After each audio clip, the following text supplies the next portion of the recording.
buenas tardes, estimados participantes. Les doy una cálida bienvenida a B-Lawyer. Soy Emileta Mayo Castañeda y hoy tengo la oportunidad de presentarles la tercera sesión del módulo 4 del Diplomado de Derecho Tributario con el tema Auditoría Tributaria en el sector empresarial, que será desarrollado por la doctora Rosa Echevarría Sotelo, quien es abogada por la Pontificia Universidad Católica del Perú, con 18 años de experiencia profesional en consultoría tributaria y en el patrocinio de procesos contenciosos ante SUNAT, el Tribunal Fiscal y el Poder Judicial. Es máster en tributación por la London School of Economics del Reino Unido. Ha sido expositora en la Universidad de Piura y la Universidad de Ingeniería y Tecnología.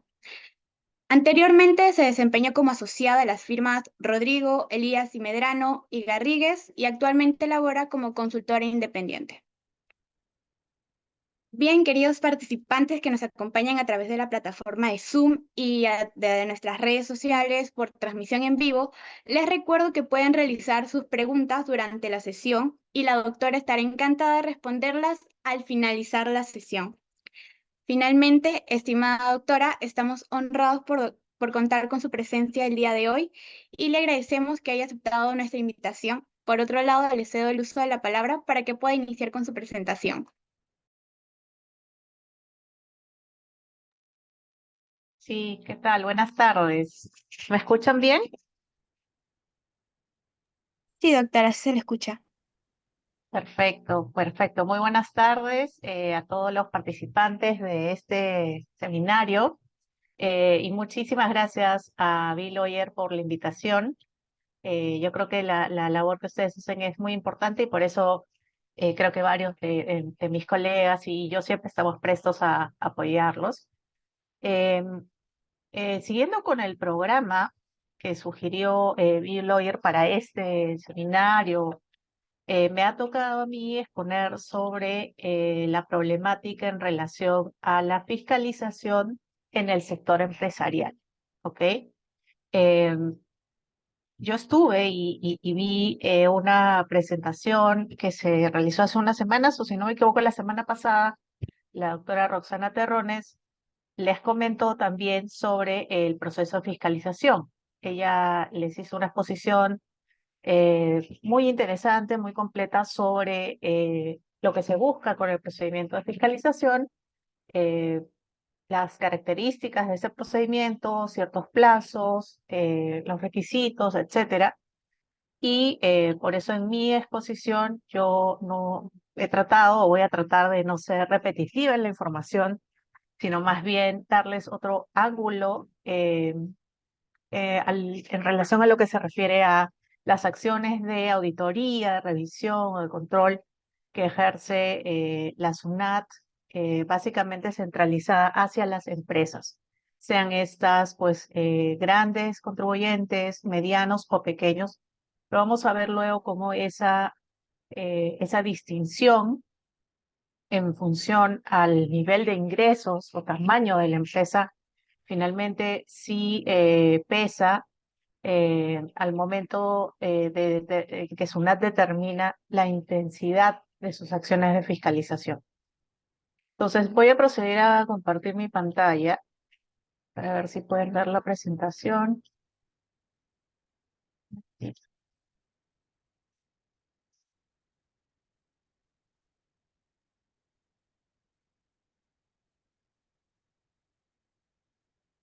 ¿La pueden ver? Sí, doctora, se ve perfectamente. Ya, excelente. Bien, déjame mover esto. Estamos. Ok, auditoría tributaria en el sector empresarial.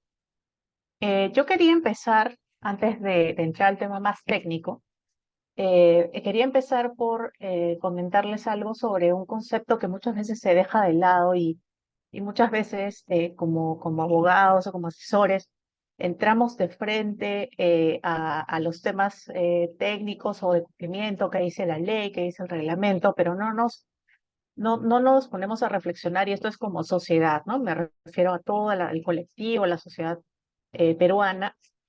está demostrado, y eso está también es muy comentado, que nuestra educación tributaria, nuestro nivel de cultura tributaria como país es muy bajo, ¿no? De hecho, recientemente he visto y se está aplaudiendo mucho que recientemente SUNAT, y bueno, este es el Estado, ¿no? El sector público, a través de SUNAT, está poniendo énfasis en actividades más bien de capacitación y educación. Incluso se ha modificado el currículo obligatorio para enseñanza en educación primaria y secundaria para incluir algún tipo de sección donde los niños aprendan sobre cultura tributaria. Y yo creo que esto es muy importante. Así como se enseña en el colegio, pues, cuáles son nuestros derechos, nuestros deberes como ciudadanos, eh, en el ámbito político, qué sé yo, también es muy importante que aprendamos cuál es el efecto que tiene el que nosotros paguemos o no paguemos nuestros impuestos, ¿no? Y esto no es solo un tema de, si bien vamos a luego enfocarnos en las empresas obviamente son un conjunto de personas. Finalmente, el cumplimiento tributario recae en la ética de las personas. Entonces, tener un nivel adecuado de cultura tributaria, esto es, no solo tener ese sentido ético de el cumplir las obligaciones tributarias, sino también entender, o sea, tener la información sobre cómo y por qué existen los tributos y cómo ese dinero es utilizado y finalmente eh, reinvertido para nuestro propio bienestar, es así que se crea esta conciencia para que luego los decisores gerentes, managers, asesores, es decir, todos los que al final estamos involucrados en las actividades de las empresas, tengamos un nivel adecuado de conciencia de el beneficio que trae el cumplimiento voluntario de las obligaciones tributarias. Entonces, quería comentar esto sobre el círculo virtuoso de la tributación, que es un concepto que se ha desarrollado no solo o sea, a nivel doctrinario, sino que ya también es adoptado por las administraciones tributarias en el mundo y lo que permite es hacer más evidente cómo la tributación, si bien de hecho, la tributación implica vulnerar un derecho personal, que es mi derecho a la propiedad, esa vulneración se ve sopesada por el beneficio que genera esta cooperación que finalmente le da al Estado los recursos para poder satisfacer necesidades públicas. Entonces, círculo virtuoso, ¿por qué? Porque los ciudadanos, nosotros, a través del cumplimiento voluntario, le damos al Estado los recursos que necesita para cubrir precisamente esos servicios públicos o activos públicos, carreteras, colegios, hospitales.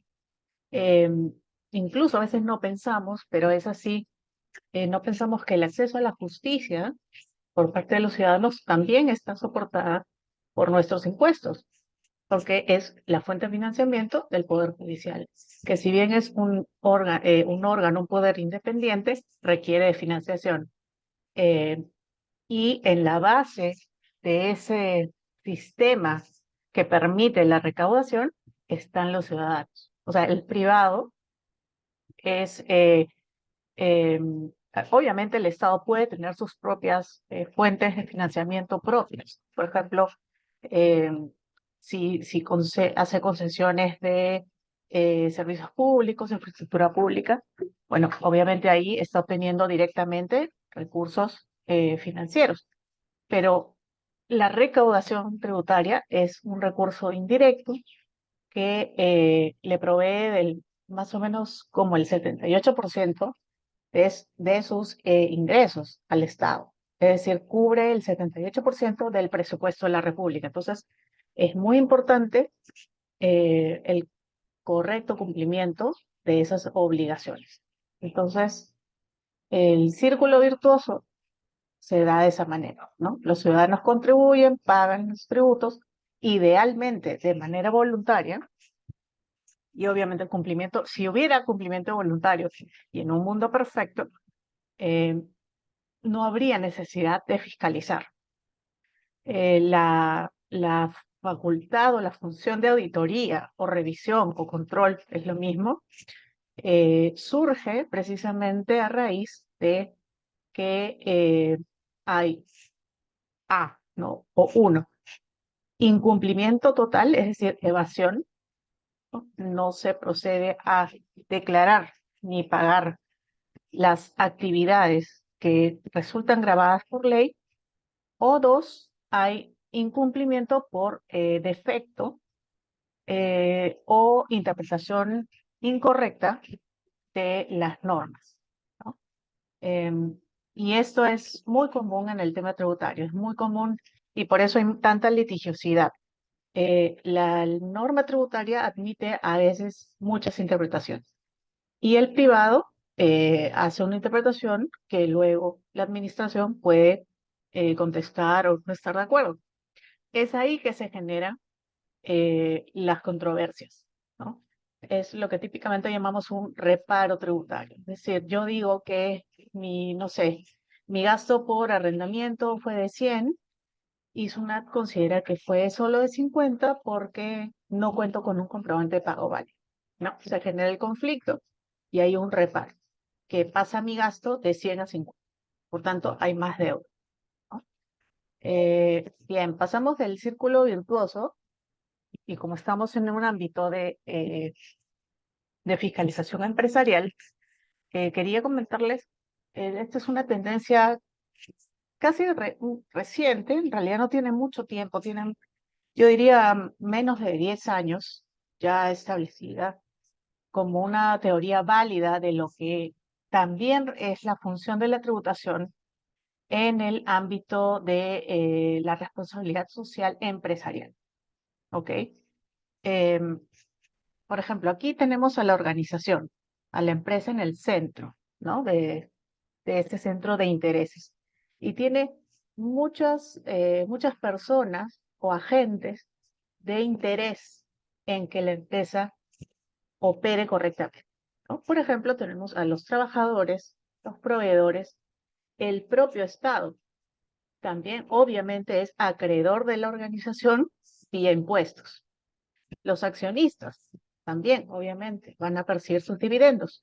Los bancos o los que financian a la organización, la comunidad en su conjunto, o sea, la sociedad, por ejemplo, nosotros, respecto a las empresas que operan en el Perú, organismos internacionales y clientes, ¿no? O sea, tiene una serie, una variedad de agentes, acreedores o interesados en que la organización se desempeñe de la mejor manera.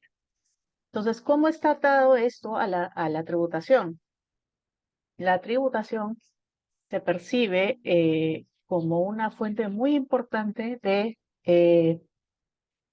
legitimidad de la empresa para obtener legitimidad ante la sociedad y ante el Estado, porque es una organización, o sea, no es una persona o dos, es un conjunto de personas de capital y de activos, es decir, de una organización equipada, pues, ¿no? Y que requiere la colaboración de muchas personas y que permite, en primer lugar, una función recaudatoria, es decir, financiar el costo de los servicios públicos y el funcionamiento del aparato del Estado, pero a la vez con eso, a la misma vez, permite una función redistributiva de la riqueza, ¿ok? Es decir, la tributación está basada en un principio que es que quien percibe mayor ganancia o que tiene más capacidad contributiva, debería contribuir más que el que gana menos, ¿correcto? Entonces, a este principio de que a mayor capacidad contributiva, mayor obligación de pagar impuestos, eh, persigue precisamente redistribuir esa riqueza, ¿no? En una sociedad en que buscamos reducir la desigualdad y eso genera un ambiente de paz, digamos, de tranquilidad. Eh, Se entiende que esa situación de redistribución correcta de los recursos permite bajar el conflicto social, o sea, reducir el conflicto social. Y obviamente se percibe, ¿no? En sociedades, en Perú podemos encontrar algunos casos, hay sí algunos casos, por ejemplo, en el norte, algunas empresas agrícolas que han generado mucha riqueza alrededor de donde operan, ¿no? Y los ciudadanos perciben las mejoras, ¿no? Por ejemplo, no había antes un hospital, ahora hay un hospital, o la carretera está siempre operativa, o hay un colegio mejor equipado. eh, y esto no solo obedece a las ayudas que puede dar la empresa de manera privada o particular, sino que también se logra a través del mecanismo de la recaudación de tributos, ¿no? Por ejemplo, acá en el gráfico se ve el destino de la recaudación de SUNAT, la mitad casi de eso cubre servicios de educación, salud, agua y desagüe. Seguridad y justicia sigue energía, transporte y comunicaciones y administrativos, es decir, personal. Eh, Ahora bien, de hecho, y eso lo vamos a ver en un rato, es un mito que las grandes empresas no paguen impuestos. O sea, es un mito que no, que las grandes empresas sean las que menos tributan o las que más aprovechan el sistema. No, no es correcto. De hecho, vamos a ver adelante que la recaudación en el Perú está soportada básicamente en poquitas empresas, ¿no? Muy pocas empresas de gran tamaño, de gran envergadura, eh, y ese es un punto, es decir, cuántos finalmente contribuimos o no al financiamiento de los servicios públicos. Cosa diferente es luego qué hace el Estado con esos recursos que recauda, ¿no? Eh, y esto es un fenómeno mundial, ¿no? A veces se critica incluso la institución de los impuestos, porque se ve que al final hay un cobro de impuestos o hay un cumplimiento en el pago, un cumplimiento voluntario, pero no se refleja en la mejora de los servicios públicos o la infraestructura. Pero, digamos, ese desfase ya no es un problema de tributación o de legislación en sí, es un problema de ejecución, es un problema de gestión o de administración. Si las personas a cargo del gobierno estatal o municipal o regional no son competentes o eficientes en el uso de los recursos públicos, pues obviamente vamos a tener ese descontento en la población porque hay un egreso económico de nuestros bolsillos, de los privados, que no vemos reflejado finalmente en esas condiciones de bienestar o de paz que debiéramos lograr a través de la función recaudatoria y redistributiva de los tributos. Bien, aquí ya vamos entrando a un poco el diagnóstico o el panorama, ¿no? De cuál es la situación del cumplimiento tributario en nuestro país, ¿no? ¿Cómo se realiza la recaudación? O sea, ¿en dónde se centra la fiscalización y la recaudación? Y aquí les comentaba hace un rato, y esto es información por si acaso de la propia SUNAT, si bien es un periodo, este es 2018, esta situación de la pirámide, es decir, que pocas empresas constituyen o hacen la mayor cantidad de la recaudación. Es una situación que se viene repitiendo desde hace mucho tiempo digamos, se sigue manteniendo virtualmente en los mismos números. No ha habido un cambio grande eh, para que podamos decir, oye, no, ahora la mayor parte de la recaudación proviene de la base de la pirámide. Tenemos muchos contribuyentes formalizados, tenemos un montón de contribuyentes que están cumpliendo voluntariamente el pago de sus impuestos. No, lamentablemente el gran nivel de informalidad que existe en nuestro país hace que la recaudación real, ¿no?, de impuestos se soporte en pocos contribuyentes. ¿Ok? Eh, y acá estamos, en este cuadro, estamos viendo que el 78% de la recaudación proviene de los pagos que hacen 14.500 empresas. ¿No? Imagínense, no sé, 14.000 empresas eh, financian el 78% de la recaudación. Esa es una cifra sorprendente, la verdad. Y obviamente solo el 22% eh, proviene de medianos y pequeños contribuyentes, ¿no? Ahí encontramos a las MIPES, a los regímenes RERRUS y los trabajadores independientes. Eh, Siguiendo con esto, con este diagnóstico de cómo se comporta la recaudación en términos ya prácticos en nuestro país, eh, tenemos que tener en cuenta esta segmentación que hace la administración de los contribuyentes, porque vamos a ver luego que eso eh, informa o alimenta el sistema que tiene SUNAT para identificar o seleccionar a qué contribuyentes van a estar dirigidas sus acciones de fiscalización. ¿Ok? Entonces, este cuadrito también nuevamente es una pirámide que empieza en muy poquitas empresas y sigue bajando hasta el grueso de la población, ¿no es cierto? Tiene una correspondencia en el otro lado con la recaudación. Es una pirámide invertida, ¿verdad? O sea, a menores empresas, mayor recaudación; a mayores empresas o personas, menor recaudación. Y claro que esto tiene que ver con la capacidad contributiva también.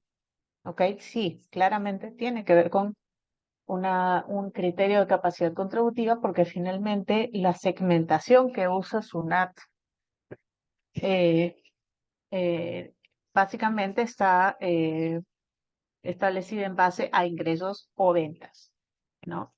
Los contribuyentes mega son las 50 empresas con mayores ingresos. Es decir, todos los años se levanta la data de cuánto tributó, ¿no? Perdóname, no es tributación, es ingresos, es decir, ventas, ¿no? Antes de considerar costos o gastos. Es solamente lo que factura, ¿ok? Solo lo que facturan las empresas al año. Y se hace una lista, ¿no? Un cuadro, y se indica, a ver, esta empresa X o Z, ¿cuánto factura? ¿Y cuánto ha declarado de ventas o de ingresos? Y se hace un listado, ¿no? De mayor a menor. Las 50 empresas con mayores ingresos serán considerados los mega contribuyentes, es decir, grandísimos, enormes. Vamos a estar hablando ahí, no sé, de 100 millones, 200 millones, mucho más de ingresos, mucho más. Y luego vienen los top, contribuyentes top, son las siguientes 280 empresas con mayores ingresos. Luego vienen los principales contribuyentes, que son quienes tienen ingresos superiores a 11 millones de soles en el año. Medianas empresas, ingresos de entre 8 y 11 millones. Pequeñas empresas, entre 742.000 y 8. Y microempresas, ingresos de 0 hasta 742.000 soles, ¿no? Y justamente acá están ordenados de mayor a menor. Aquí también se consideran a las personas naturales, trabajadores independientes, por ejemplo, y se identifica aquí el número de contribuyentes, ¿no? Y su contribución efectiva a la recaudación final. Entonces vemos que solo los contribuyentes mega, top y grandes, es decir, empresas que tienen ventas mayores a 11 millones en el año, solo esas que llegan a ser 2.500 empresas, 2.500 empresas contribuyen el 61,9% de la recaudación en este año, ¿no? 2015. Entonces, vemos que más o menos se va repitiendo esta tendencia, ¿no? O sea, pocos contribuyentes hacen la mayor recaudación.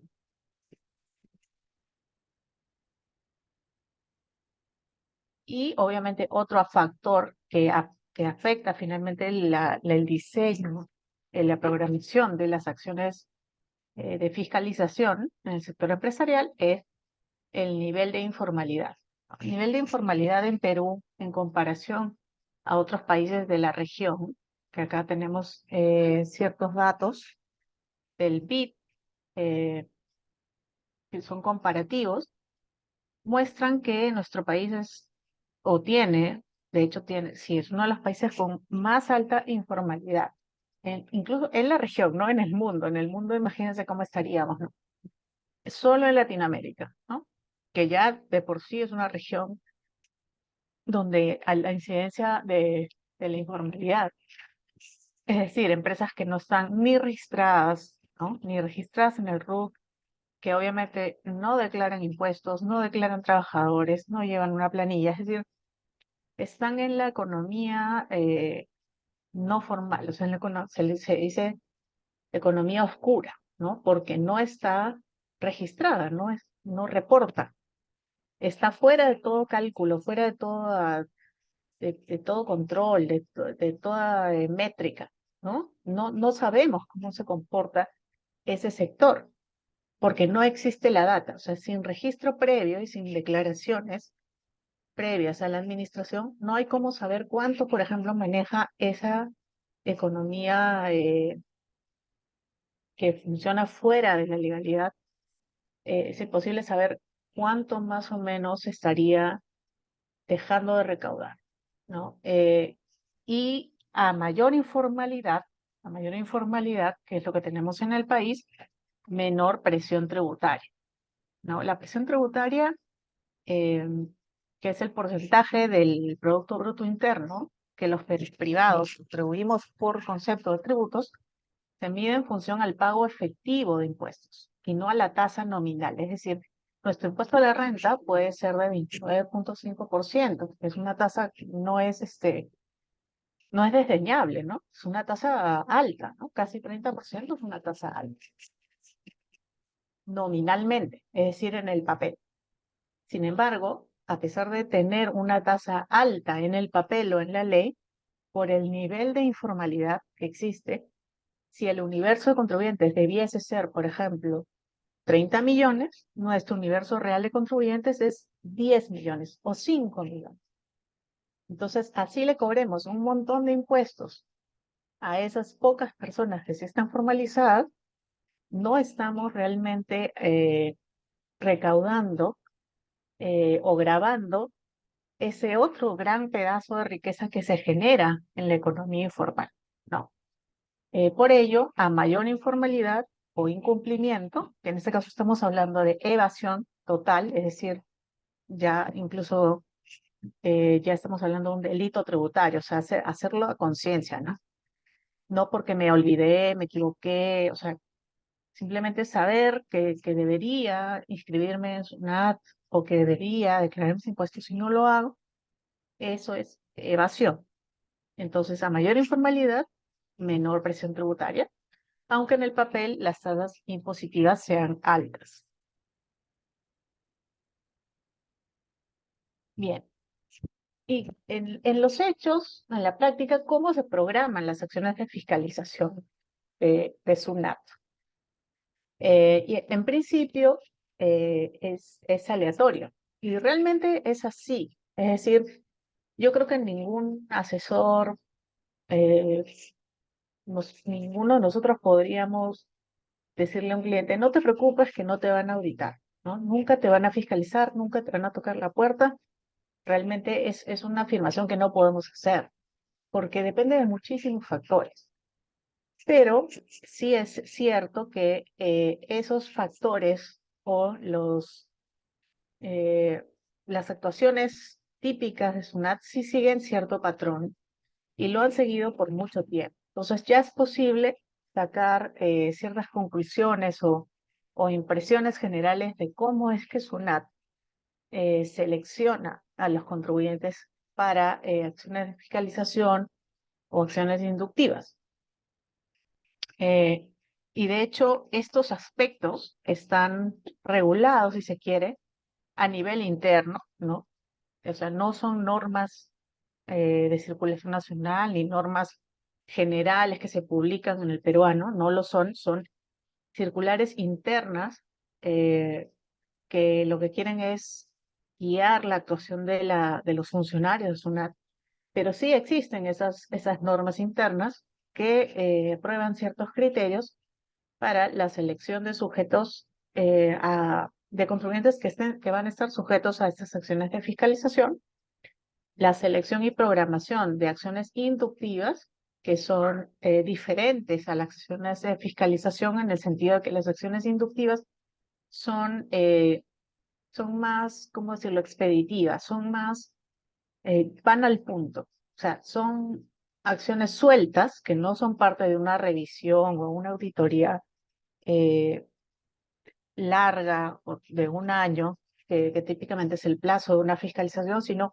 una acción inductiva va al punto e identifica un incumplimiento o alguna inconsistencia específica en las declaraciones del contribuyente y solicitan descargo sobre esa inconsistencia específica, con la esperanza, ¿no? O con el objetivo de que el contribuyente reconozca que ha habido o un error o un dato incorrecto o que explique por qué existe esa inconsistencia a nivel de registros o a nivel de declaraciones, es decir, información que SUNAT puede procesar muy rápidamente, o más bien el sistema. Estas acciones inductivas están muy basadas en el procesamiento de información masiva por parte de los sistemas de computación, pues que pueden eh, procesar un montón de información a la vez y o encontrar pequeñas inconsistencias, datos errados entre declaraciones del contribuyente. Entonces,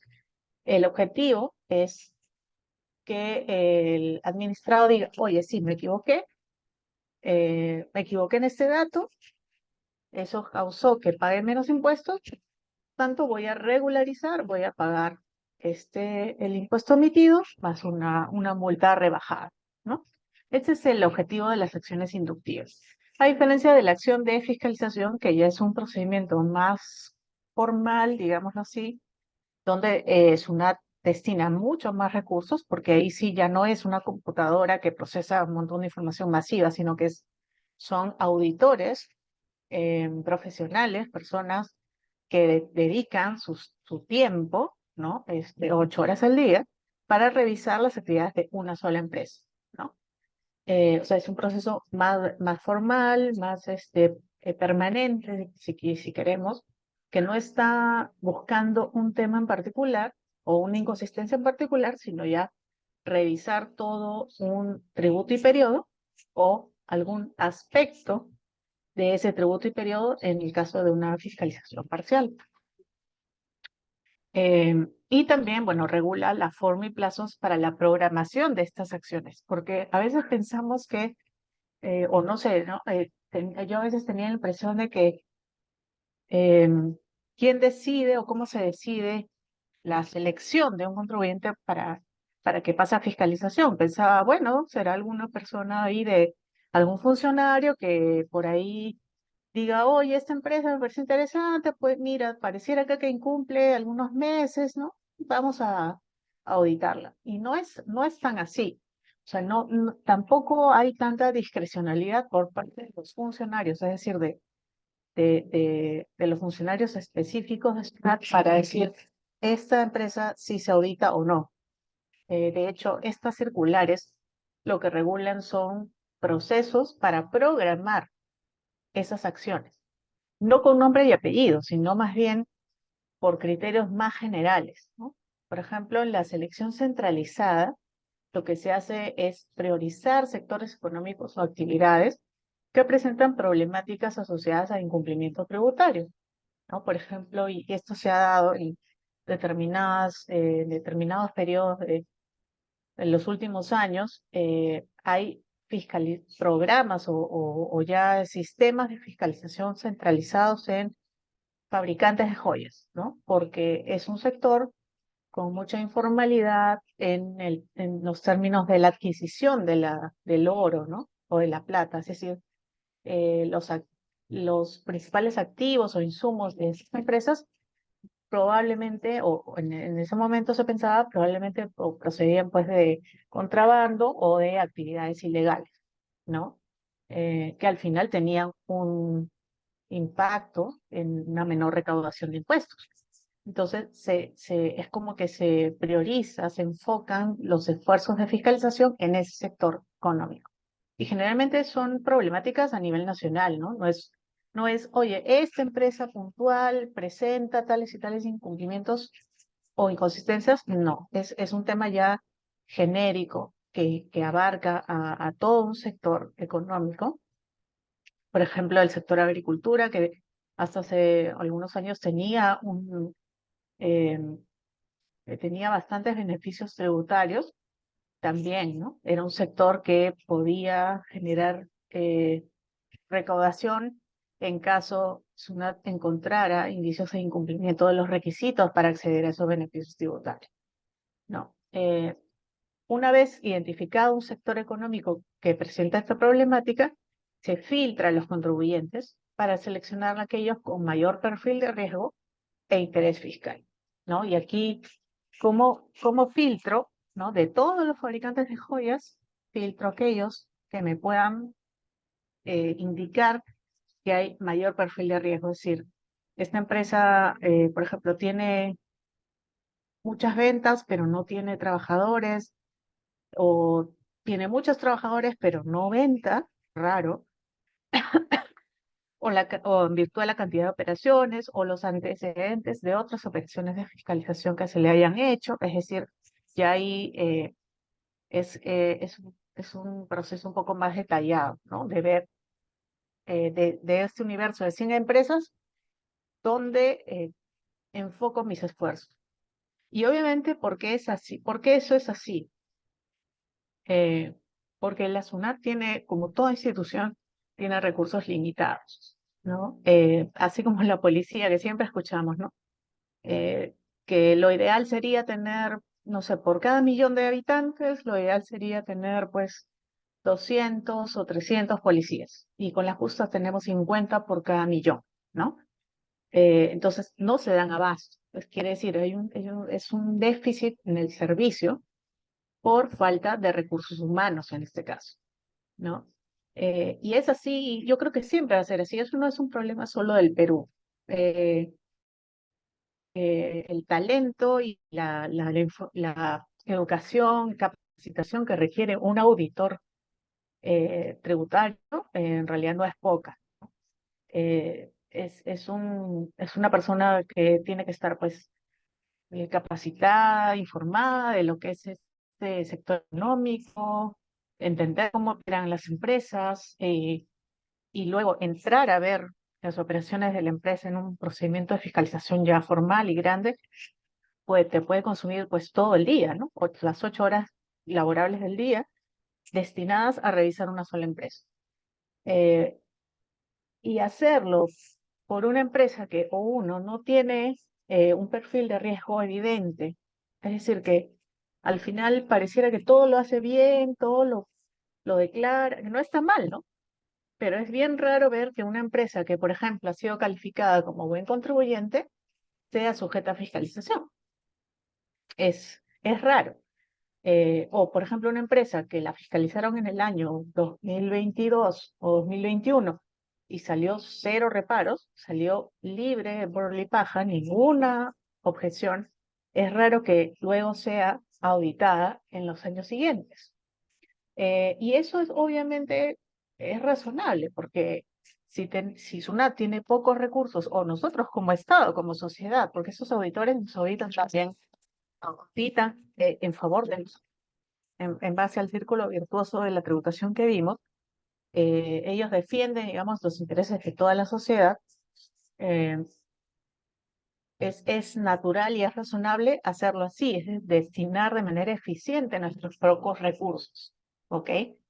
Entonces, la selección no es como que ya este año, a ver, nuestra meta que sea pues fiscalizar a 300 empresas, 350, y lo sacamos como si fuera un sorteo, ¿no? Como si fuera una rifa, una lotería. No sería lógico, no sería razonable en términos de asignar de manera eficiente nuestros pocos recursos. Entonces, para eso existen estos criterios de selección, ¿no? Y ahí, como indiqué, se ve el perfil de riesgo y el interés fiscal. Y el interés fiscal, al final, ¿qué es? Materialidad, es decir, qué empresas, veo yo, me pueden conducir o me pueden redituar mayor recaudación si hago bien mi trabajo de auditoría, ¿no? Y obviamente, ¿quiénes están ahí? Los que más venden, los que más facturan. Eh, por eso es muy común,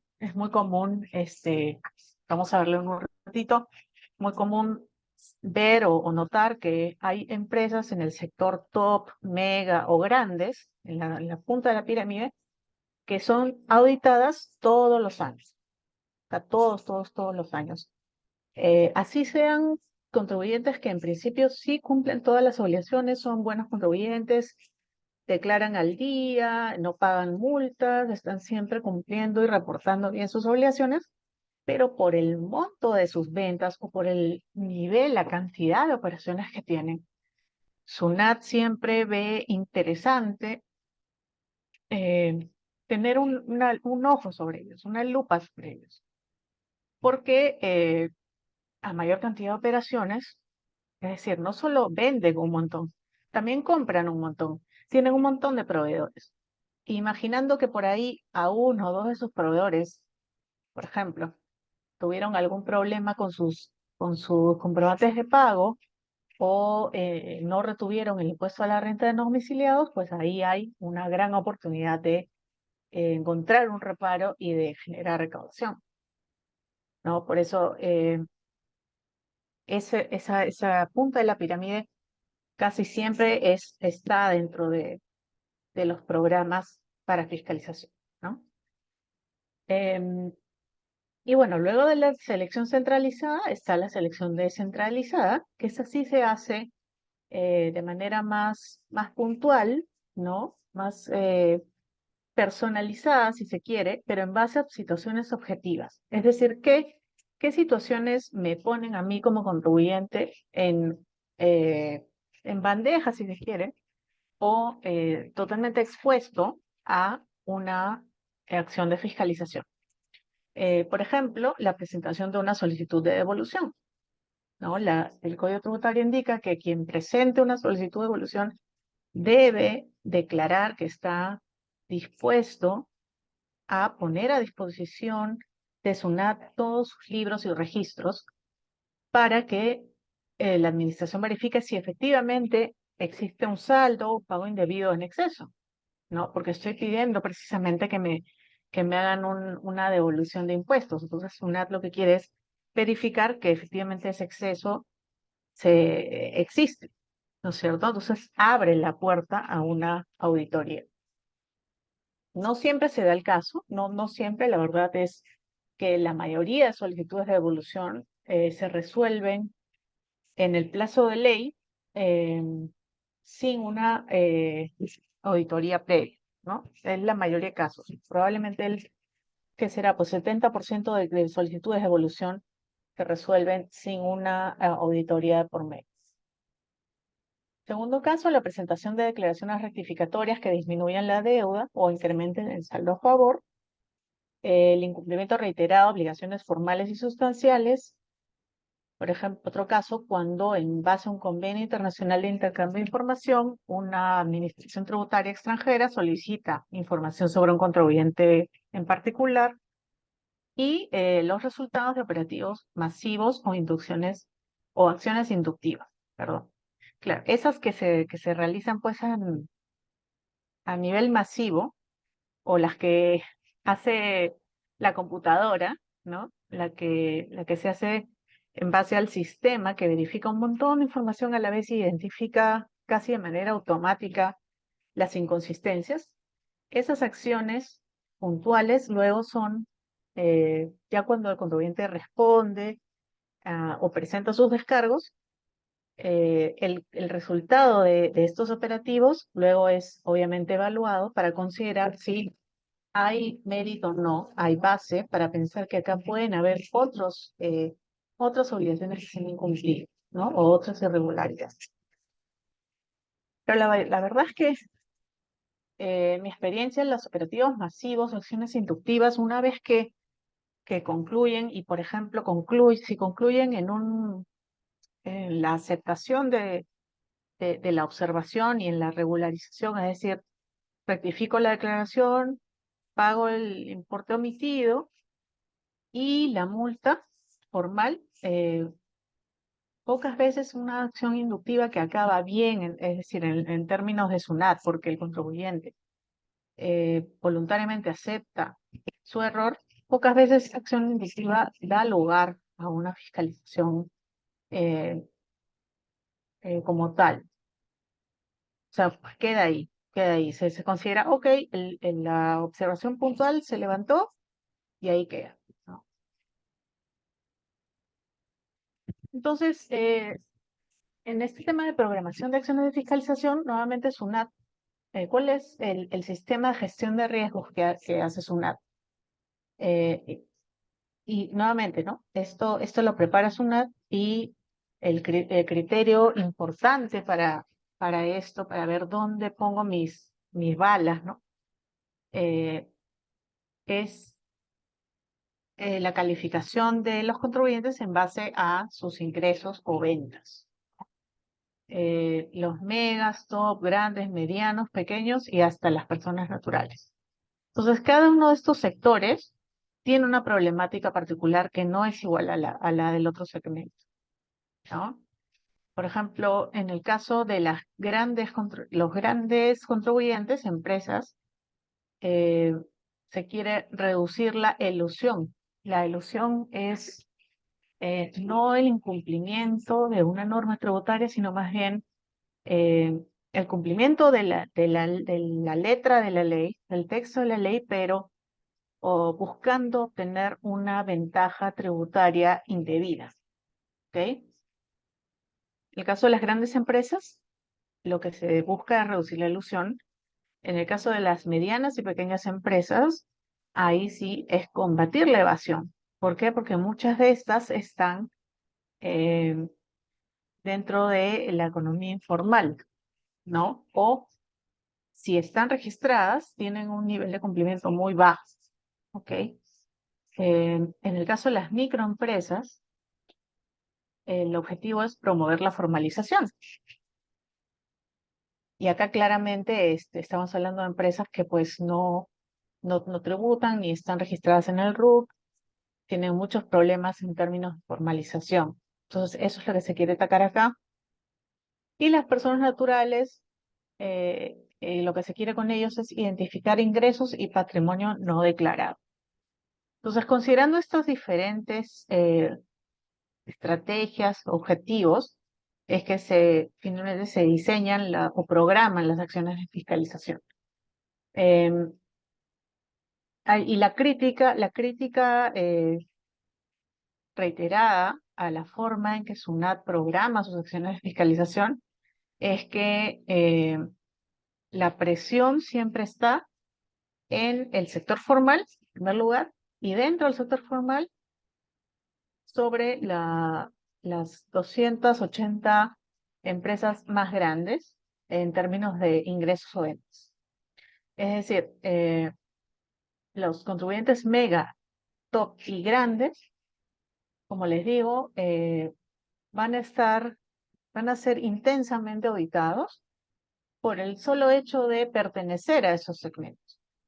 O sea, aquí ya no, en segmentos mega, top y grande, los indicios, por ejemplo, de algún tipo de irregularidad o incumplimiento o de conducta indebida, la verdad que es casi irrelevante el perfil de cumplimiento de estas empresas.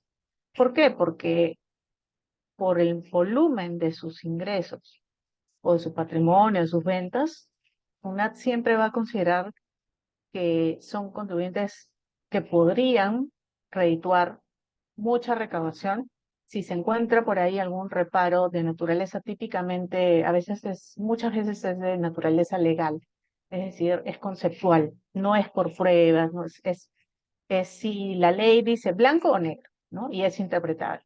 Entonces ahí, si se hace una observación de este tipo, SUNAT puede llegar a recaudar un montón de dinero eh, centrándose en este sector. Pero la crítica que se hace es, ¿por qué no invertir más recursos humanos y materiales en buscar formalizar a la base de la pirámide, ¿no? Aquí, o sea, no quiere decir que acá haya más dinero que acá.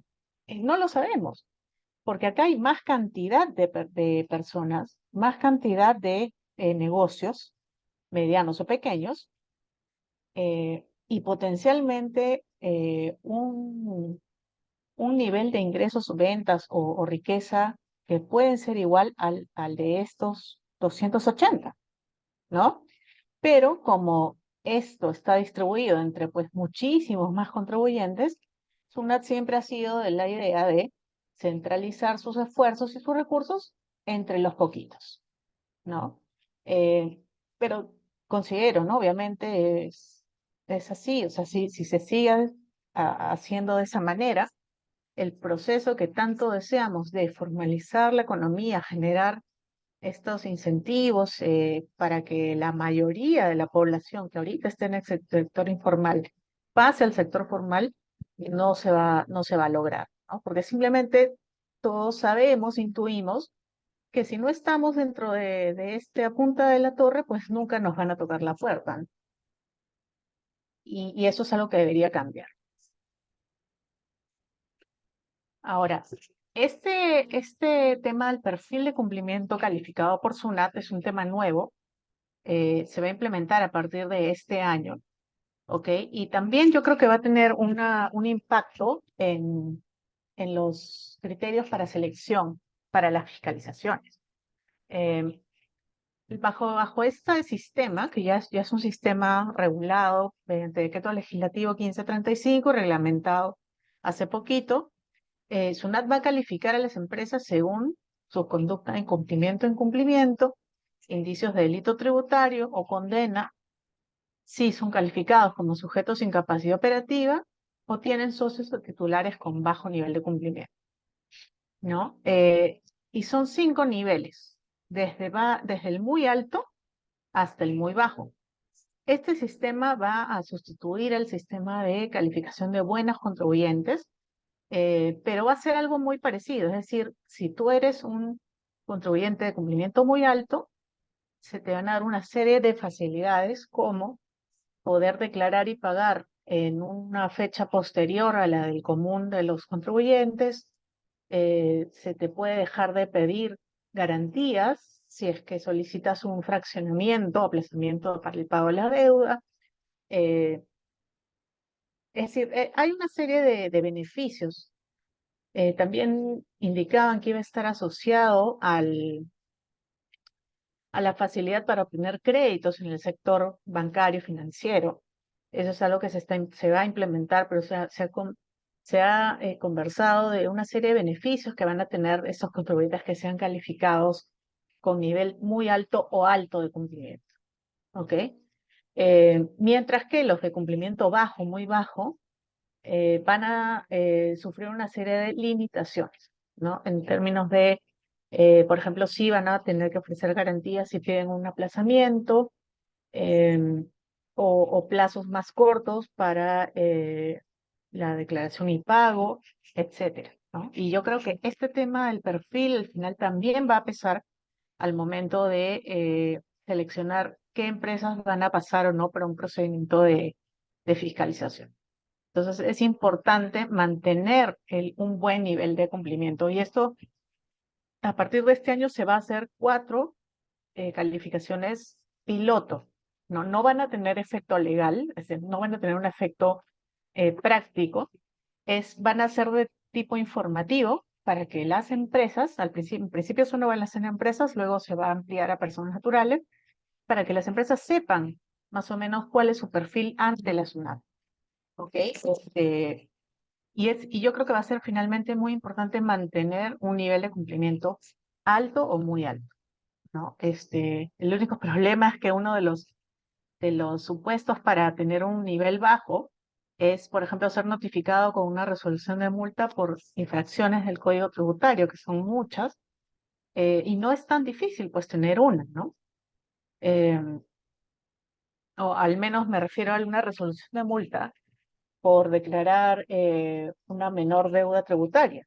Por ejemplo, si me hacen un reparo o una observación y yo no estoy de acuerdo, igual ya me emitieron la resolución de multa, así yo la impugne o no, va a estar en mi file, digamos en mi expediente, y va a tener por efecto de que me califiquen como cumplimiento bajo, a pesar de que yo sea una empresa que siempre pues pago todo al día y todo lo demás. O sea, digamos, tiene supuestos muy fáciles de cumplir, eh, pero vamos a ver cómo se da esto en la práctica. Ahora, la facultad de fiscalización, ya para ir cerrando, está regulada en el Código Tributario. No hay una definición de fiscalización de por sí o auditoría, pero se entiende que es la facultad de SUNAT de revisar, ¿no? Revisar la determinación de la deuda efectuada por el deudor tributario vía su declaración para modificarla cuando constate una omisión o inexactitud en la información proporcionada. Estas fiscalizaciones se ejercen dentro del plazo de prescripción, es decir, una vez prescrito el tributo, y creo que seguidamente van a tener una sesión sobre prescripción. Una vez prescrito el tributo, no puede SUNAT ejercer la facultad de fiscalización, es decir, solicitar información sobre ese periodo o auditar, revisar, etcétera, las operaciones de ese periodo para determinar deuda u omisión, ¿no? Eh, Supone realizar investigación, inspección y control de cumplimiento. Se ejerce de manera discrecional, está sujeta a plazo. El plazo es para solicitar los documentos, no es para que la auditoría cierre como tal, no es para que SUNAT tenga que comunicarme los resultados de la fiscalización en ese plazo, sino es un plazo perentorio dentro del cual SUNAT me puede pedir documentación o pruebas. ¿Ok? Eh, puede dirigirse, ay, perdón, puede dirigirse a afectar a terceros distintos al deudor tributario a través de los famosos cruces de información, ¿no?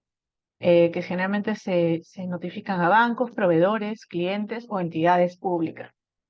Y se rige por el principio de legalidad y el principio de conducta procedimental, es decir, respeto y colaboración entre los auditores de SUNAT y el contribuyente, y el principio de buena fe que y en un mundo ideal, ¿no? Le dice a la administración que siempre tiene que confiar en que los documentos que presentan los contribuyentes responden a la veracidad de los hechos. ¿Ok? Lamentablemente, muchas veces la administración actúa bajo un principio más bien de mala fe, ¿no? Siempre está desconfiando de la veracidad de los documentos que presenta el contribuyente. Por eso no le son suficientes los contratos, no le son suficientes las facturas, no le son suficientes muchas veces hasta reportes que se presentan. O sea, ellos quieren hasta fotos, videos, ¿no?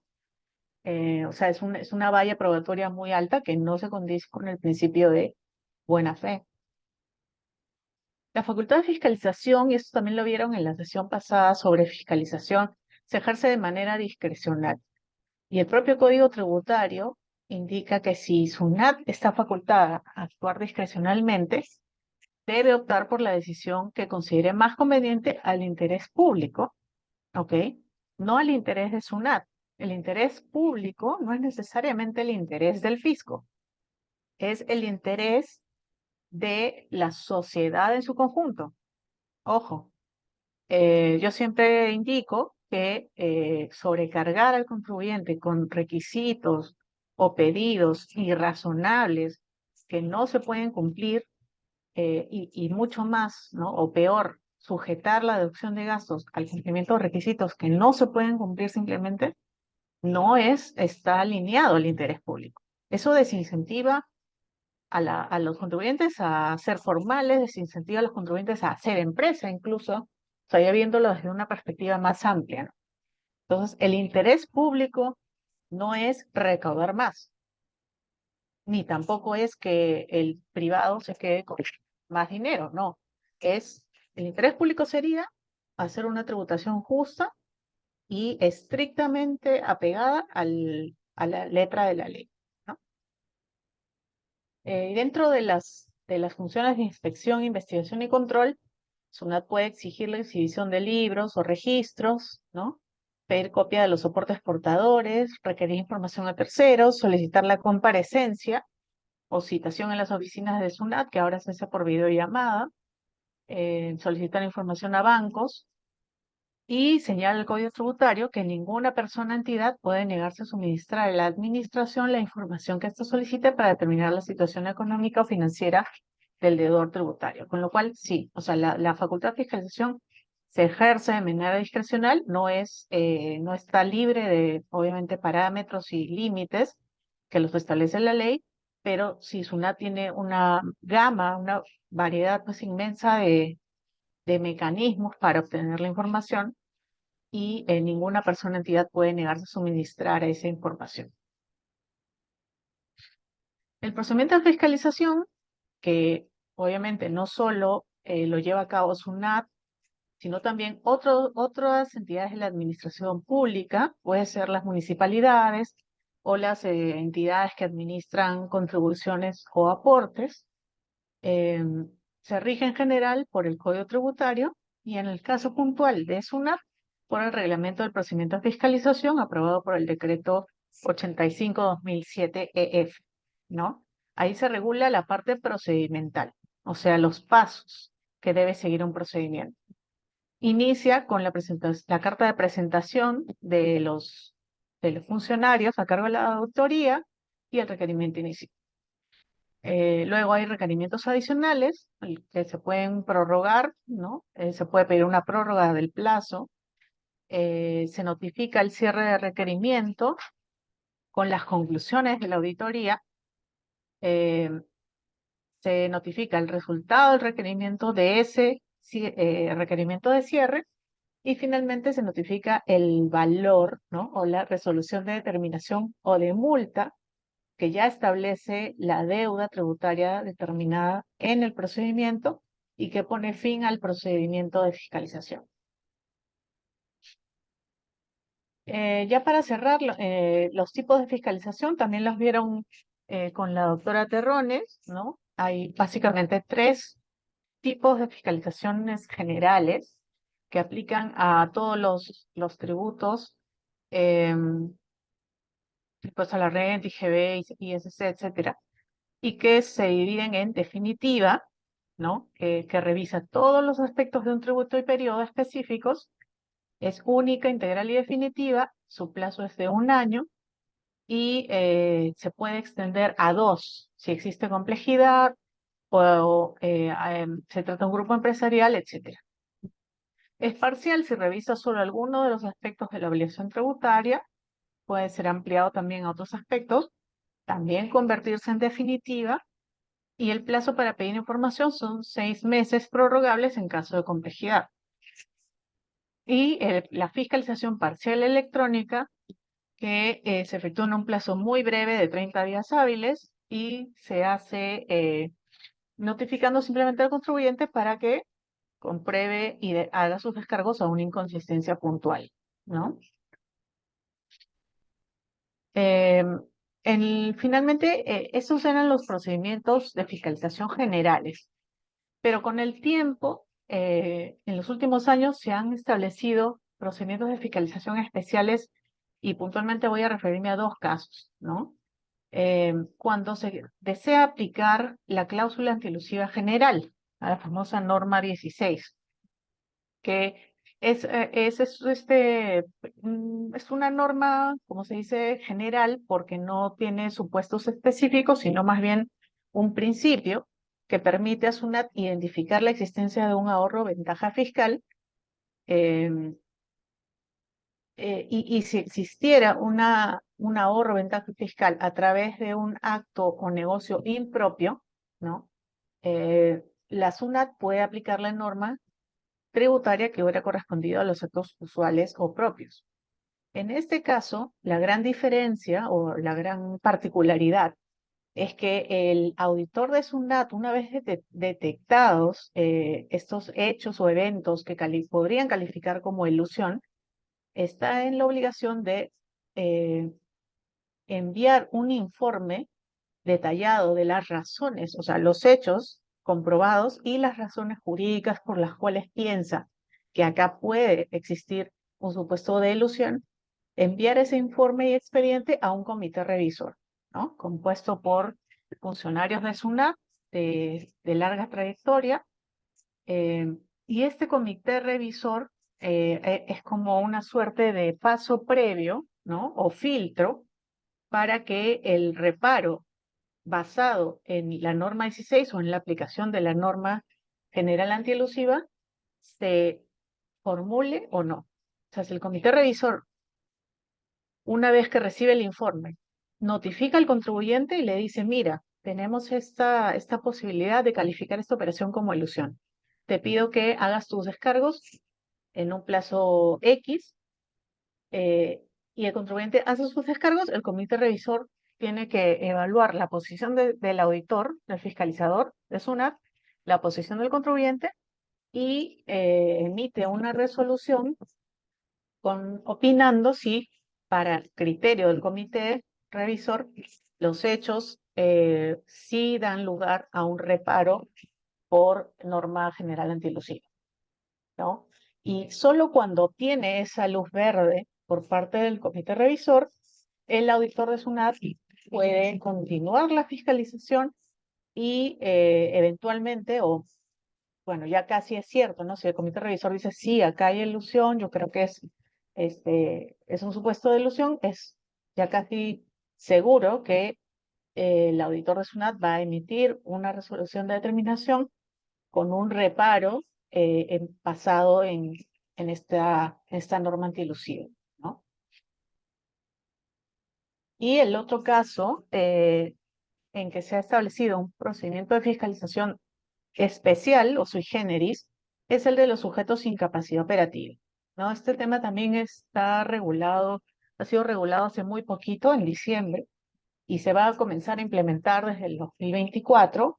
Tiene como objetivo identificar a aquellas empresas o personas que, si bien emiten comprobantes de pago, facturas, etcétera, que sustentan operaciones que pueden dar lugar a crédito fiscal o a gasto deducible, en realidad los proveedores no tienen los recursos económicos, financieros, materiales ni humanos para realizar las operaciones contenidas en esas facturas. Obviamente se busca enfrentar la evasión, mejorar la recaudación, reducir el riesgo de operaciones no reales, etcétera. En ese caso, el procedimiento de atribución de la condición de sujeto sin capacidad operativa, que va dirigida al proveedor, em, inicia con un trabajo de campo de parte de la SUNAT. La SUNAT recoge información de un montón de bases de datos y de cruces de información, luego hace un trabajo de campo, es decir, inspecciona las oficinas, establecimientos anexos, comerciales de la empresa, del proveedor, para verificar si efectivamente pues tiene activos o tiene trabajadores. En base a esa información, hace un reporte indicando todas las irregularidades que le hacen pensar que efectivamente esa empresa no tiene capacidad para vender esos bienes o prestar servicios y inicia un procedimiento de fiscalización que se le denomina procedimiento de atribución de la condición de sujeto sin capacidad operativa.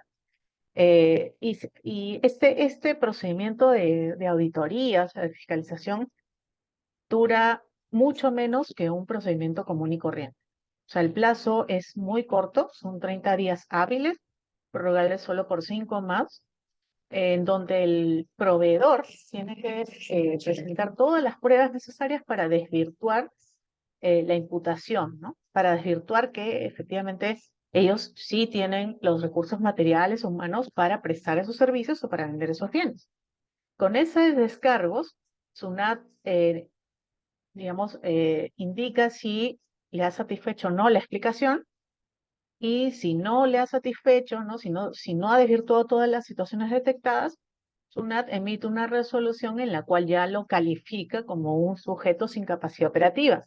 Y los efectos de esa calificación son bien graves, porque no va a poder ya emitir más facturas, y las facturas que haya emitido desde el 2002 no van a poder ser usadas por sus clientes para sustentar crédito fiscal del IGB ni para deducir costo-gasto, ¿no? O sea, es una sanción muy grave, eh, y por eso, bueno, se ha regulado este procedimiento express. Es un procedimiento de fiscalización express, conducido específicamente a verificar si hay recursos materiales o humanos necesarios para que el proveedor pueda realizar las operaciones que constan en sus facturas, ¿no? Creo que eso es todo. Sí, eso es todo. Entonces quisiera ahora pasar a la ronda de preguntas, si es que hubiera alguna pregunta.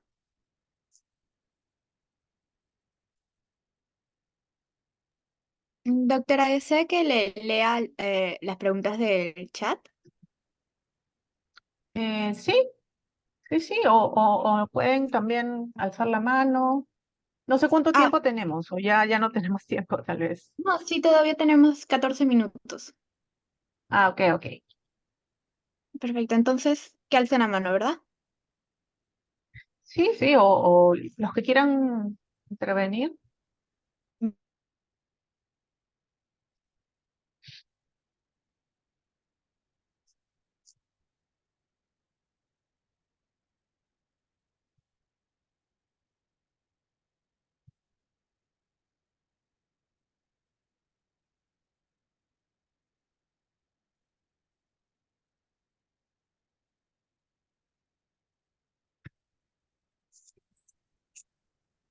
Buenas noches. Sí, hola, Wilber, ¿Cómo está, doctora? Buenas noches. ¿qué Este, tal? muy importante todo lo que nos ha explicado, doctora. Estamos aprendiendo bastante.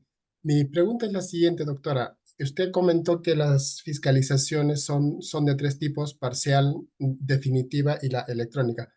Mi consulta era si la fiscalización parcial, que es de 6 meses, se amplía a 6 meses. Posteriormente, esta fiscalización puede cambiarse a una definitiva, que es por un año, y ampliarse nuevamente por un año más. ¿Eso significaría que la administración estaría en la empresa por 3 años, doctora? Muchas gracias por la respuesta. Sí, a ver, suponiendo que se cumplen algunos de los supuestos para poder extender los plazos, ¿no? Que es que haya complejidad o que exista un grupo de empresas, ¿no? Empresas vinculadas, o indicios de delito tributario, sí se podría extender el plazo de fiscalización de la parcial a 6 meses adicionales.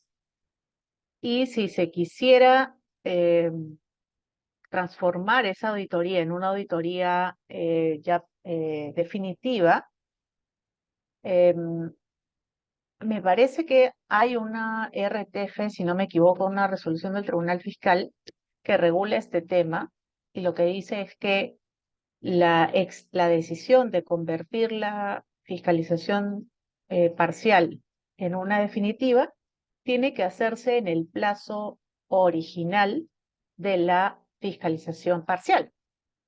Es decir, tendría que hacerse dentro de los 6 meses originales o iniciales de la fiscalización parcial. ¿Ok? Creo que es como una cosa, una garantía para el contribuyente, obviamente, porque sí me ha tocado casos en que SUNAT no inicia como una parcial, pero en una definitiva, y te sacan X razones para decir que hay que extender o que hay que suspender el plazo porque estoy haciendo un cruce de información y todavía no me dan la información y tú como contribuyente te quedas sin saber realmente si esa causal es real o no. Entonces, es importante también, y gracias por la pregunta porque me permites precisar, es importante que saber que cuando llega una notificación de SUNAT diciendo, oye, se ha generado una causal para extender el plazo, por ejemplo, tú eres parte de un grupo empresarial, eh, no, no quedarnos con esa notificación o con la razón que da SUNAT, sino es una razón muy detallada.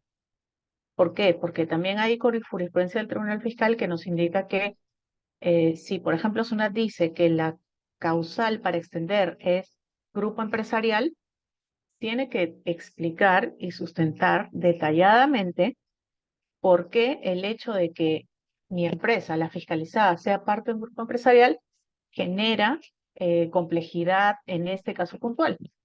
Es decir, si hasta ese momento me estaba auditando, por ejemplo, mis operaciones con no domiciliados, y esas operaciones con no domiciliados no tienen nada que ver con mi grupo de empresas o mis empresas vinculadas, no hay razón lógica para que SUNAT extienda la auditoría en base al supuesto de la norma, que es que yo sea parte de un grupo empresarial. O sea, tiene que haber una correlación, una razón válida de causa y efecto entre la causal que alega SUNAT y los hechos comprobados hasta ese momento en la auditoría, ¿no?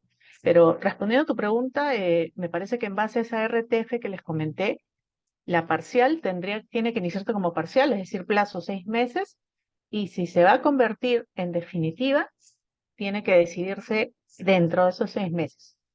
Es decir, por tanto, en ese caso tendríamos 6 meses más un año y un año adicional en caso se extienda, ¿no? Ya como fiscalización definitiva.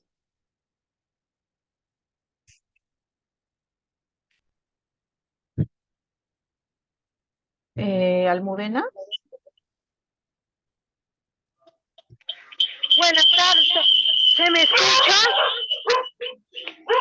¿Se me sí, escucha? sí. Doctora, buenas tardes. Mi pregunta es, ¿qué es la evasión y qué es la ilusión y en qué se diferencia? Y aparte tengo otras preguntitas, pero primero me podría contestar esa para que no haya confusión. Sí, la evasión es un delito. Creo que alguien lo puso en los comentarios. La evasión sí da lugar a un delito penal. ¿Por qué? Porque la evasión supone que tú estás dejando de pagar impuestos sabiendo que tienes que pagar los impuestos y a través de mecanismos de defraudación o falsificación que te permitan dejar de pagar esos impuestos. Claro ejemplo, el de las facturas falsas, ¿no? O la compra de facturas falsas, que es un delito en que generalmente incurren tanto proveedor como adquirente, ¿no? O sea, estás tú diseñando un sistema o un mecanismo para pagar menos impuestos. Eso es evasión, eso es defraudación tributaria y es un delito, ¿ok? La elusión, por otro lado, no es un delito en el sentido de que no supone un incumplimiento franco y claro de la ley.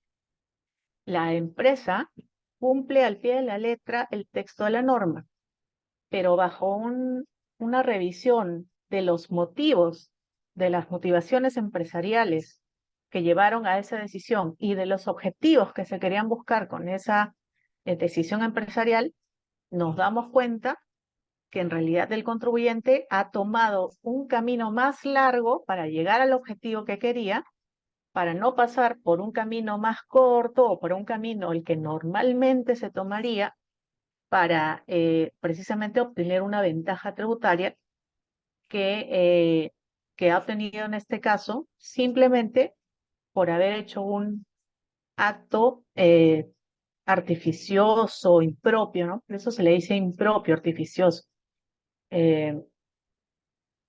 O sea, la gran diferencia es que en un caso hay una omisión en el cumplimiento de obligaciones tributarias, pero por incumplimiento de la ley, y que puede dar lugar a responsabilidad penal. En el otro caso, no hay incumplimiento de la ley de por sí, pero hay el aprovechamiento de la ley, ¿no? Aprovecharte de que la ley no establece cerrojos o no establece precisiones, y tú la usas, pero por un fin que la ley no había previsto. Y ese fin tiene que ser la obtención de alguna ventaja tributaria. Acá lo que hace SUNAT es rectifica esa situación, simplemente ahí no va a haber delito tributario, pero se rectifica esa obtención de la ventaja tributaria indebida, simplemente te la quitan, ¿no?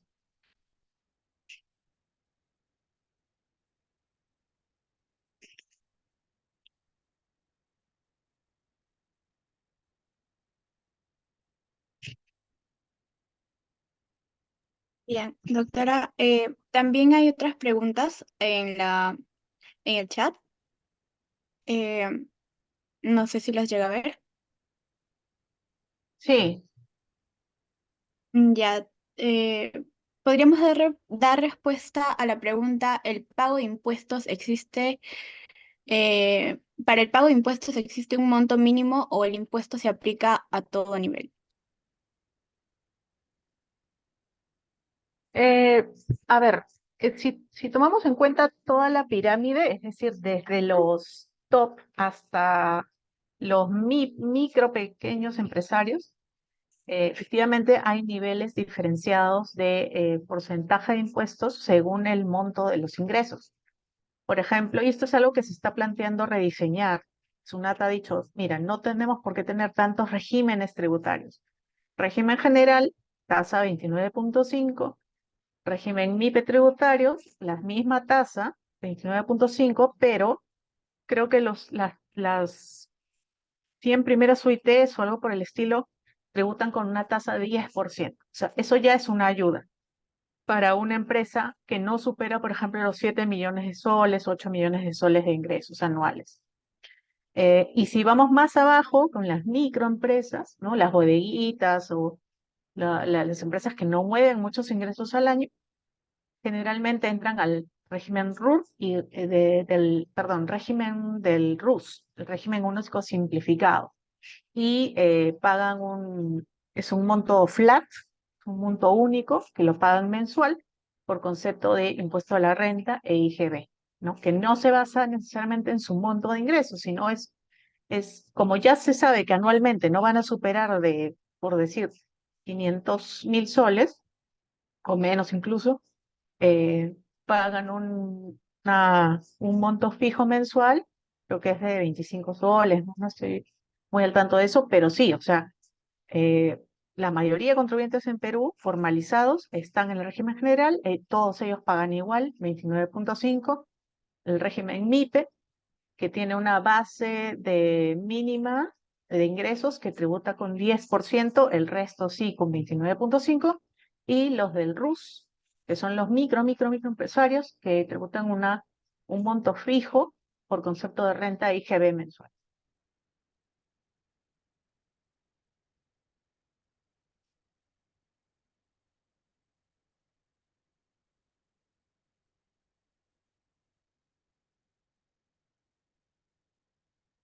Bien, doctora, ya vamos a culminar la sesión porque ya llegó la hora. Muchas gracias por su presentación de hoy. Fue bastante dinámica y comprensible. Se ha dado respuesta a las preguntas que han suscitado en la sesión de la mejor forma. Así que, estimada doctora, a nombre del Ilustre Colegio de Abogados de Huánuco y todo el equipo de B-Lawyer, una le extendemos nuestro más grande agradecimiento por su presentación y participación en este diplomado y esperamos contar con usted en futuros eventos académicos. Muchas gracias, doctora. Gracias a ustedes y a los participantes por su atención. Buenas noches. Buenas noches. Estimados participantes, con ello hemos terminado la sesión de hoy. Recordar que quienes están interesados en adquirir el certificado pueden escribirnos al interno. Que tengan buenas noches. Gracias.